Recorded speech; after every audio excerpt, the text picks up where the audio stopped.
Hello 키워드.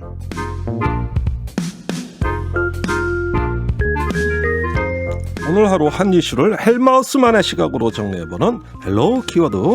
헬마우스 임경민 작가 함께합니다. 안녕하세요. 안녕하세요. 한 큐에 정리하는 헬마우스입니다. 예, 오늘 준비한 소식 뭡니까? 우리 진행자님은 타투에 대해서 어떻게 생각하십니까? 내가 방송 시작하면서 타투라는 말 뜻을 이제 파악했어요. 예, 제가 이렇게 어둡습니다. 이 사실 그 세대 분들이시라면 아무래도 이제 문신이라는 말이 조금 더 그렇게 알아듣죠. 예. 그래서 지금 논란이 되고 있는 게 뭐냐면 이 문신 혹은 타투에 대해서 좀 합법화하는 방안, 시술을 합법화하는 방안입니다. 이제 정의당 류호정 의원이 타투화법 제정안을 이제 발의를 하면서 이걸 어떻게 봐야 되느냐 이런 이제 논란이 되고 있는데 도대체 이게 왜 논란이 되는 건지 앞으로 어떻게 전개가 될 건지를 한 큐에 정리를 해보도록 하겠습니다. 이게 논란이 될 만한 주제인가 봅니다. 그런가 봅니다. 왜냐하면 첫 번째 키워드로 제가 뽑은 것 때문인데 착하게 살자. 착하게 살자. 첫 번째 키워드입니다. 착하게 살자. 이게 뭐냐면 문신이라고 할 때 이제 몸에 그 어떤 글씨를 새긴다 혹은 그림을 새긴다라고 할 때 예전에는 이제 문신이라고 했고 요즘에 이제 타투라고 불리지만 기존 문신의 이미지라는 게 사실 썩 그렇게 유쾌한 이미지가 아닙니다. 그래서 조폭? 깡패? 보통 그렇게 생각을 하죠. 그래서 이제 예전에 이제 깡패들이나 이제 조폭들이 상대를 위협하기 위한 어떤 수단 중에 하나로 등에다가 이제 커다란 어떤 귀신 그림 이런 걸 새기던 거. 이제 이게 일본 야쿠자식으로 해가지고 이제 이레즘이라고 하는데 그런 걸 새기거나 뭐 용 문신, 뭐 호랑이 문신 이런 걸 새기던 그 이미지 때문에 뭐 영화에서도 실제로 이제 이 깡패들이 이 가슴에다가 막 착하게 살자. 일부러 뭔가 이게 맞춤법 틀려가지고 적어놓고 이런 게 이제 개그 코드로 소화되기도 했었는데 그래서 이런 어떤 안 좋은 이미지 때문에 우리 방송에서는 이제 문신을 노출하는 거를 이제 꺼리고 있습니다. 이게 이제 법적으로 안 된다 이런 조항이 구체적으로 있는 건 아닌데 보통 연예인들이 하고 있는 문신 같은 경우도 뭐 팔 토시를 길게 해가지고 이제 팔을 가린다든지 아니면 이제 만약에 노출이 되는 경우에는 이제 뿌옇게 그 모자이크 처리를 한다든지 방송에 안 나가게 그렇게 이제 가리고 있습니다. 근데 이번에 이제 그 타투화법을 발의한 류호정 의원 같은 경우도 그래서 예로 하나 든 것이 이제 방탄소년단 BTS의 멤버 정국 씨가 손에 새긴 타투를 가리기 위해서 긴 옷을 입고 있는 사진을 이제 공유를 하면서 이런 것들이 좀 문제가 있기 때문에 이걸 합법화할 필요가 있다라고 했다가 BTS의 팬클럽인 아미들의 왜 갑자기 정국이를 이렇게 거론을 하느냐 정치에다 끌어들이느냐 하면서 이제 또 거친 항의를 받기도 했습니다. 아니 그러니까 그 사실은 저 다른 얘기를 한 건데 엉뚱하게 불똥이 이제 BTS 문제로 튄 거죠. 그만큼 이 타투와 관련된 게 이제 예민한 문제라는 건데 하지만 요즘은 이제 이 타투라는 이름으로 더 많이 불리게 되면서 특히 젊은 층 중심으로 굉장히 좀 친숙하게 받아들이는 어떤 문화가 형성되고 있습니다. 이게 일종의 이제 자기를 표현하는 하나의 수단으로 인식이 되는 건데 그러다 보니까 실제로 한국보건사회연구원에서 이제 2019년에 조사를 해봤습니다. 성별, 연령별, 지역별로 인구 비례를 따져가지고 조사한 결과 20대의 26.9%, 30대의 25.5%가 타투 시술을 받은 경험이 있다라고 조사가 됐습니다. 이게 4명 중에 1명이니까 상당히 많은 거죠. 저는 깜짝 놀랐어요. 이렇게 많나? 그리고 저는 또 놀란 게 40대의 14.9%, 50대의 8.8%가 받았다고 하니까 생각보다 넓은 거예요. 그래요? 제가 시술을 받은 15%의 40대 중에 1명입니다. 그래요? 저도 이제 팔에 이제 이게 하나 이게 생긴 게 무슨 있는데 뜻입니까? 그 모양이? 이건 이제 트라이벌이라고 해가지고 예전 이제 뭐 중남미 쪽에 이제 뭐 일종의 부두술사들이 많이 쓰던 상징적인 희한한 거 하셨네. 그런 걸 해서 그러니까 이만큼 요즘에는 타투 자체가 굉장히 좀 대중화되고 있다. 이제 이런 식으로 보실 수가 있을 것 같습니다. 타투의 대중화, 기성세대는 참 받아들이기 불편한 좀 그런 어떤 말이에요. 여전히 조금 익숙하지 않으실 텐데.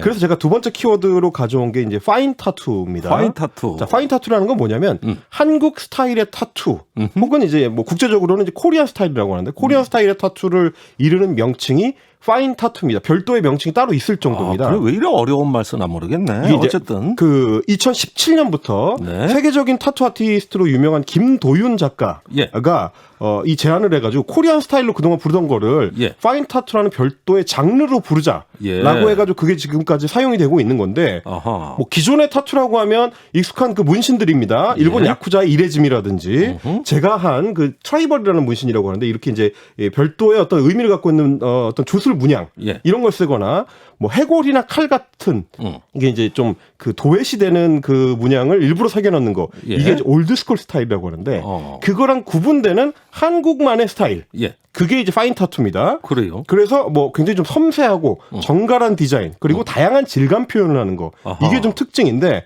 그래서 좀 이렇게 표현할 수 있는 대상도 좀 넓어졌습니다. 고양이, 뭐 복숭아, 초승달, 뭐 꽃 이렇게 좀 나긋나긋하고 포근하고 뭐 예. 이렇게 귀엽고 이런 것들도 이 타투로 끌어들였고 예. 이렇게 이제 독특한 개성을 표현하는 방식이 하나로 범위를 넓힌 게 코리안 스타일 타투의 특징이다라는 아하. 평가를 받고 있습니다.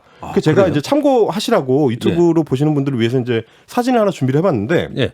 이게 이제 성소민 작가라는 타투이스트입니다. 예. 한국 타투이스트인데 꽃잎의 잎맥까지도 섬세하게 살려내는 걸로 유명한 나비도 보이고요. 그렇습니다. 꽃도 보여요. 꽃 타투이스트로 유명한데 예. 이렇게 이제 각자 자신의 예술적 영역을 구축하고 있는 한국 타투이스트들이 늘어나면서 예. 이른바 K 타투이스트들의 인기가 높아지고 그래서 헐리우드 스타들도 이 타투를 받기 위해서 한국을 찾는 게 종종 화제가 되고는 합니다. 예. 그 저렇게 예쁜 타투도 있는데 우리 헬마우스는 왜 그런 타투를 했어요? 저는 이제 10년 전에 해가지고 예. 그때는 아직 이 K 스타일이 인기를 얻기 전이어가지고 예. 약간 좀 옛날 스타일로 제가 했죠. 그럼 지워버리면 안 됩니까? 안 됩니다.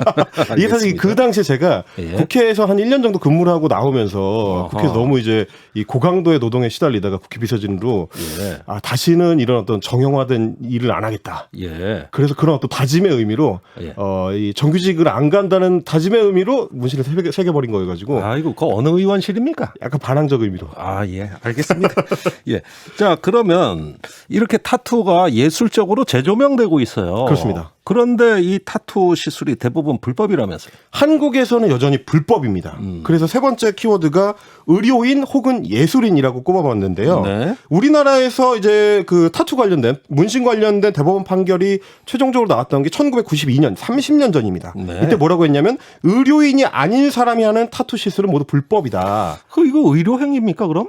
의료 행위로 묶여 있습니다. 왜 예. 의료 행위냐? 대법원의 판단은 이렇습니다. 피부에 색소를 주입해야 되는 일이고 예. 이게 침을 가지고 이제 피부를 찔러 넣어야 되는 시술 활동이기 때문에 이게 질병 전염 가능성이 있다. 아. 그러니까 의료인이 집도를 해야 된다라는 게 대법원 판단이고 예. 그래서 타투 시술은 고도의 어떤 전문 지식을 가진 의료인만 할 수 있다라고 판단을 했습니다. 예. 근데 지금 와서 보면 한 30년 지나고 보니까 타투 시술 받은 사람의 그 한국 내 어떤 추산되는 숫자가 한 300만 명 정도로 보이거든요. 예. 그러니까 굉장히 좀 이렇게 대중화가 되고 있는데 그거에 비해서는 법적 제도적으로 좀 못 따라가고 있지 않느냐라는 비판이 지금 계속해서 나오고 있는 상황이고. 타투가 의료행위라면은 뭐 피부과에다가 타투 해드립니다. 네. 뭐 수험생 할인 이런 거 써붙여야 되는데 그런 걸 못 받거든요, 저는. 거의 없습니다. 예. 그러니까 종종 이제 의료인 자격을 갖고 있는 의사들이 타투이스트로 활동하는 경우가 이례적으로 있긴 한데 예. 그럼에도 불구하고 아직까지는 자격 제도에 대해서 이제 정비가 안 돼 있다 보니까 또 이제 예. 사회적 인식 때문에 법안 발의가 돼도 이제 제대로 논의가 안 되고 대부분 폐기가 되어 왔습니다. 그래요? 그래서 엄연히 여전히 불법이기 때문에 그 많은 타투이스트들이 여전히 신고만 받으면 벌금형을 거의 자동으로 받는 예. 그런 상황이 이어지고 있고 그래서 어떤 노동자로서의 지위나 혹은 예술가로서의 지위가 상당히 불안정한 상황이다. 이런 아하. 얘기들이 나오고 있습니다. 네. 근데 이러고 있는 동안에 우리하고 쌍벽을 이루던 타투 불법 국가 일본 같은 경우에 지난해 일본 최고재판소가 타투는 의료행위가 아니다라고 하는 바람에 이제 예. 거의 전 세계적으로 한국만 불법이 된 상황이 돼버렸습니다. 예, 타투를 통한 표현의 자유가 억압되는 유일한 나라가 그런 셈이 OECD 돼버렸습니다. 국가 중에는 우리나라밖에 없어요. 그래서 지금 국회에서 속도를 내고 있는 것도 이 네. 타투 시술이 그동안 의료행위라고 해왔던 것이 이제 위생 문제라든지 이런 것들이 걸려 있었던 거니까 자격 제도를 정비를 하자라는 의도입니다. 네. 자, 류호정 의원의 발의안이 지금 화제를 일으키긴 했지만 실제로 타투 제도화 법안은 17대 국회부터 지난 20대 국회까지 매번 발의가 됐었습니다. 아, 그렇군요. 근데 이제 제대로 논의가 안 되고 폐기가 됐었고요. 네. 지난해에도 민주당 그 박주민 의원 그리고 국민의힘 엄태영 의원도 문신사법이라고 해가지고 법안을 이미 내놓은 상태고요. 네. 명칭이 이제 문신으로 했느냐 타투로 했느냐 차이만 있을 뿐이지 유호정 의원 안 하고 그렇게 큰 차이는 없습니다. 그렇군요. 예, 대부분 뭔 내용을 담고 있느냐면 교육 과정을 이수하도록 해서 전문적인 자격을 갖춘 시술사가 위생적인 환경에서 시술하도록 한다. 네. 그리고 이제 그걸 이제 법제도적으로 감시할 수 있는 장치를 만든다라는 예. 게 이제 법안의 주요 내용이고요. 아하. 다만 박주민 의원안, 엄태영 의원 안에는 미성년자에 대한 시술을 못하도록 제한을 하고 있습니다. 네. 예, 이제 유호정 의원 안에서는 이제 자격 제한이 따로 없는 상태인데 예. 타투는 어쨌든 한번 몸에 새기게 되면 지우기가 굉장히 어렵기 때문에 예. 자기 결정권 측면에서는 미성년자에 대해서는 어느 정도 이제 신중하게 접근하는 게 필요하지 않겠느냐라는 얘기들이 나오고 있고 몸에 대한 어떤 자유로운 의사 결정 그리고 네. 예술적 자유에 대한 보장과 함께 박주민 의원의 이 코멘트를 한번 생각해 볼 만하지 않을까 해서 어떤 제가 가져왔는데 코멘트입니까? 이런 얘기입니다. 이미 국회만 해도 수많은 의원들이 눈썹 문신을 받아왔고 앞으로도 많이 받을 건데 네. 타투가 부수적인 의료행위가 아니라 버젓한 전문 직업의 영역으로 들어오게 해야 한다. 이 예. 부분 고민해 볼 필요가 있을 것 같습니다. 예, 고민 좀 많이 해주시기 바랍니다. 예, 빨리 입법 성과가 나왔으면 좋겠네요. 헬마우스 수고 많았어요. 감사합니다.